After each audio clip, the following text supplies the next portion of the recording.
میں ذاکر اتنی مشکل سے نکالتا تھا. تو یہ بڑی کرامت دعا ہے. جن لوگوں کو زبان میں لکنت کا مسئلہ ہے, اسپیکنگ پاور ان کے پاس نہیں ہوتی, اور اسپیکنگ پاور ہی نے دنیا میں چینج برپا کی ہے. جن لوگوں کی زبان میں لکنت ہوتی ہے ان کے لیے یہ دعا بڑی کرامت ہے. ظاہر ہے ایک نبی کی دعا ہے. خود ڈاکٹر ذاکر نائک نے اپنے بارے میں بتایا کہ اگر مجھ سے کوئی بندہ میرا نام پوچھتا تھا تو میں ذاکر اتنی مشکل سے نکالتا تھا. یہ انہوں نے خود اس طریقے سے بول کر بتایا, اور کہتے ہیں کہ اس دعا کی برکت سے اللہ تعالیٰ نے میری زبان کی لکنت دور کر دی. ابھی بھی لکنت ہے, بعض اوقات وہ بولتے ہوئے اٹک جاتے ہیں, لیکن اوورآل جن لوگوں کو نہ پتا ہو انہیں اندازہ نہیں ہوتا کہ یہ لکنت کی وجہ سے رکے, فلوئنسی آ چکی ہے. تو یہ بڑی کرامت دعا ہے. جن لوگوں کو زبان میں لکنت کا مسئلہ ہے, یا جو لوگ دعوت و تبلیغ کا کام کر رہے ہیں, کہ ان کے الفاظ کا چناؤ اتنا اچھا ہو اور ان کو یہ کمپیٹنسی حاصل ہو کہ وہ اگلے بندے کو اپنی بات سمجھا سکیں. کئی لوگ ہیں اتنے لائق ہوتے ہیں, ان کو معاملات کلیئر ہوتے ہیں, بڑے اچھے لکھاری ہوتے ہیں, لیکن اسپیکنگ پاور ان کے پاس نہیں ہوتی. اس سے وہ مار کھا جاتے ہیں. اور اسپیکنگ پاور ہی نے دنیا میں چینج برپا کی ہے. پیغمبروں کے پاس اسپیکنگ پاور ہے. اسی لیے اللہ تعالیٰ نے قرآن حکیم میں سورۃ الرحمن میں فرمایا, الرحمن علم القرآن خلق الانسان علمہ البیان. اللہ تعالیٰ نے قوت گویائی دی ہے انسان کو, بیان کرنے کی صلاحیت. یہ بہت غیر معمولی صلاحیت ہے. صحیح مسلم میں حدیث ہے کہ بعض بیانات ایسے ہوتے ہیں وہ سحر کا سا اثر رکھتے ہیں. تو لوگ زبان کی طاقت کے اوپر پبلک کو اپنے ساتھ اٹیچ بھی کر لیتے ہیں, اور حق کے راستے پہ بھی چلا سکتے ہیں اور باطل کے راستے. اسی قسم کا شک نبی اسلام کے حوالے سے بھی لوگوں نے کیا کہ وہ کلام ایسا لے کے ہیں اس لیے لوگ اٹیچ ہو گئے. تو پھر قرآن میں اللہ تعالیٰ نے سورۃ العنکبوت میں فرمایا کہ اے نبی, اس قرآن کے نزول سے پہلے نہ تو آپ کتاب میں سے کچھ پڑھ سکتے تھے اور نہ اپنے دائیں ہاتھ سے کچھ لکھ سکتے تھے, ورنہ یہ چیز کافروں کو شک میں مبتلا کر دیتی. نہ آپ شاعر تھے, نہ کسی شاعر کی شاگردگی کی, اور نہ آپ ان سرکمسٹانسز میں پیدا ہوئے کہ جس کی آؤٹ پٹ اتنا ذہین شخص کوئی ہو سکتا تھا. عرب کی سرزمین میں جو اس وقت سیولائزیشن کے اعتبار سے دنیا میں سب سے بیکورڈ لوگ تھے, اور وہاں ایک ایسا شخص پیدا ہوا کہ جس کا کلام وہاں کے رہنے والے لوگ جن کے پاس اگر ہنر تھا تو زبان کا تھا, ان کو بھی گونگا کر دے. تو یہ ایک غیر معمولی چیز تھی جو اللہ تعالیٰ نے نبی الاسلام کو عطا فرمائی, آپ کی فلوئنسی اور اپنی کتاب. بخاری مسلم میں ہے, مجھے اللہ نے جوامع کلمات کے ساتھ مبعوث کیا. میں بات مختصر کرتا ہوں اور مفہوم اس کا گہرا ہوتا ہے. تو آپ کے جو اپنے فرامین ہیں احادیث کی شکل میں, وہ بھی ایک جامعیت اپنے اندر رکھتے ہیں. قرآن حکیم کے تو کیا کہنے, اسی لیے وہ ضماد ایک شخص تھا نا, صحیح مسلم میں آتا ہے, عربی میں ضماد ہے اور اردو میں ہم ضماد کہتے ہیں.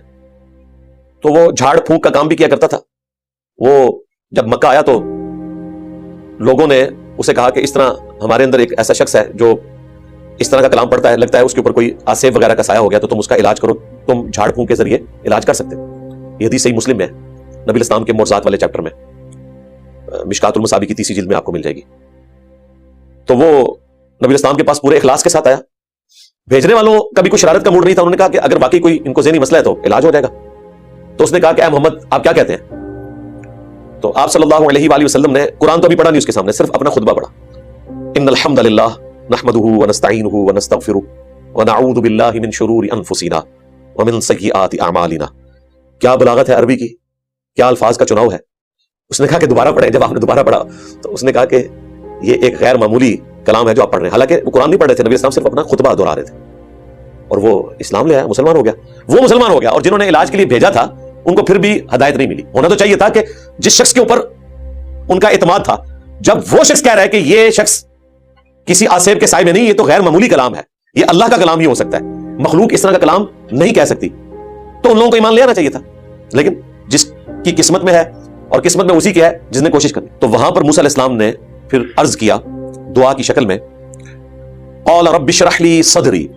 انہوں نے عرض کیا, اے میرے رب میرے لیے میرا سینہ کشادہ فرما دے, ویسر لی امری, اور میرے لیے میرے اس مشکل دعوت و تبلیغ کے کام کو آسان کر دے, واحلل عقدۃ من لسانی, اور میری زبان کی گرہ کھول دے, یفقہوا قولی, تاکہ وہ لوگ میری بات سمجھ سکیں. میں نے پچھلی دفعہ بتایا تھا کہ اسرائیلی روایتوں میں ملتا ہے کہ موسیٰ علیہ السلام کا بچپن میں ٹیسٹ لیا تھا فرعون نے, کیونکہ اسے خدشہ ہوا تھا کہ شاید یہ وہی بچہ ہے جس کے ہاتھوں ہماری 300 سال کی حکومت تباہ ہونے والی ہے.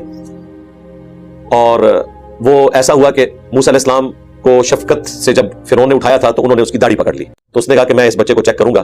ایک طرف آگ کا انگارہ رکھا اور ایک طرف ایک کوئی قیمتی ہیرا. تو موسیٰ علیہ السلام نے ہاتھ بڑھایا اس ہیرے کی طرف, لیکن اللہ تعالیٰ نے فرشتے کے ذریعے ان کا ہاتھ موڑ دیا اس انگارے کی طرف, اور وہ انگارہ اٹھا کر موسیٰ علیہ السلام نے اپنی زبان پر رکھا, جس کی وجہ سے ان کی زبان جل گئی, ہاتھ بھی جل گیا, اور زبان میں لکنت آ گئی.